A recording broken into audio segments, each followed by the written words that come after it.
Hello students, आज हम करेंगे क्लास 9 एक्सरसाइज 7.1 क्वेश्चन नंबर 6। जैसा कि आप देख पा रहे हैं, हमें एक आकृति दी गई है।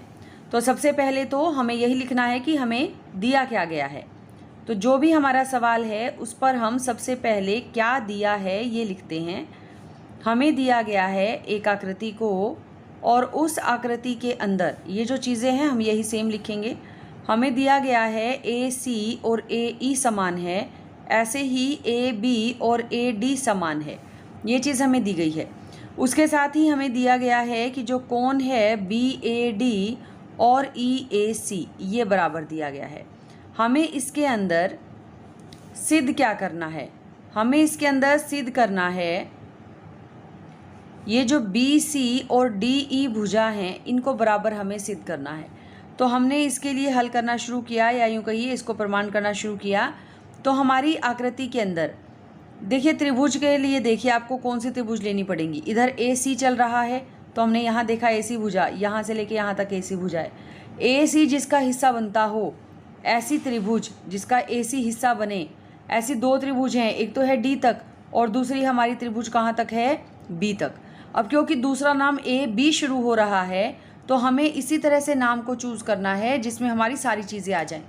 फिर भी अगर आपको थोड़ा सा दिक्कत लग रही है तो ये देख सकते हैं कि कोण के अंदर भी AB आ रहा है, यानी हमें AC इस तरीके से लेना है कि उसमें B शामिल हो जाए। तो जब हम AC को लेते हैं कि उसमें B शामिल हो जाए तो हमारी त्रिभुज बन जाती है ACB। ये त्रिभुज बन जाती है ACB। तो हमने पहले यही लिख लिया कि एक तो त्रिभुज हमें ACB लेनी है और दूसरी त्रिभुज, अब यहाँ से हमें AE लेना है और यहाँ से हमें AD लेना है। तो AED, ये देखिए यहाँ से हम ये अल्फ़ाबेट्स को चूज़ कर सकते हैं AED। इन दोनों त्रिभुजों के अंदर हमें कुछ चीज़ें बराबर दे दी गई हैं। पहले दो अल्फ़ाबेट यहाँ से AC हैं और यहाँ से पहले दो अल्फ़ाबेट जो हैं वो AE हैं। इसका हमने कारण लिख दिया कि ये हमें दिया गया है। इसी तरह से A और B पहला आखिरी अल्फ़ाबेट है, A और D पहला और आखिरी अल्फ़ाबेट है। तो हमने यहाँ से भी लिखा कि AB और AD बराबर है, ये भी हमें दिया गया है। ये चीज़ भी हमें दे दी गई है। अब जब हमें ये चीज़ें मालूम हैं, अब हमें तीसरी चीज़ दी गई है BAD। लेकिन देखिए BAD कोई त्रिभुज, इसके अंदर ये तीन अक्षर आ ही नहीं रहे। EAC यहाँ पे आ ही नहीं रहा, यानी हमें इसको यूज़ तो करना है, लेकिन किस तरीके से यूज़ करना है? हमें जो BAD और EAC बराबर हैं ये बात दी गई थी। हम जब देखते हैं BAD यानी ये वाला कोण जो हमें दे रखा है, लेकिन ये त्रिभुज तो हमारी यहाँ पीछे तक जा रही है। हमें इतना हिस्सा दिया है और हमें ये इतना चाहिए, इतना यहाँ से शुरू होकर के यहाँ तक। तो इसका मतलब ये जो ये वाला पोर्शन है ये हमारा मिसिंग है। जो ये पोर्शन मिसिंग है इसका नाम क्या है? इसका नाम है DAC। हमने क्या किया? दोनों तरफ DAC को जोड़ दिया।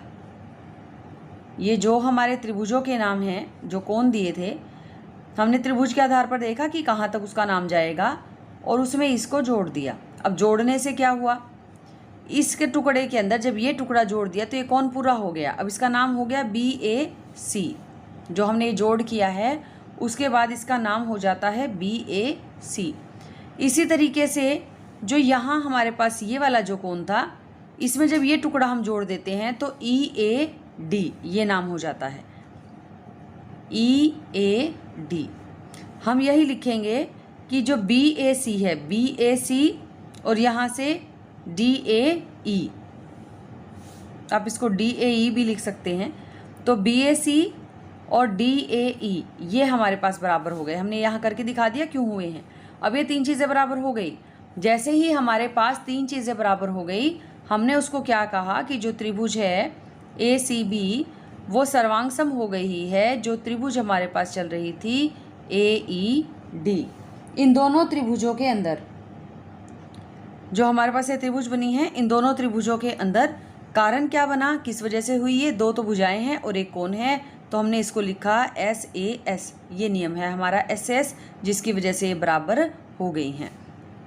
अब देखिए जब ये बराबर हो गई हैं तो इसके आधार पर जो BC है पीछे के दो अक्षर और जो DE है वो भी आपस में बराबर हो गई। और उसका हमने फिर कारण क्या लिखा? पहले की तरह ही सर्वांग समता के बाद लिख रहे हैं, तो कारण क्या हो गया? CPCT। तो इस तरह से आपका ये सवाल हो जाता है।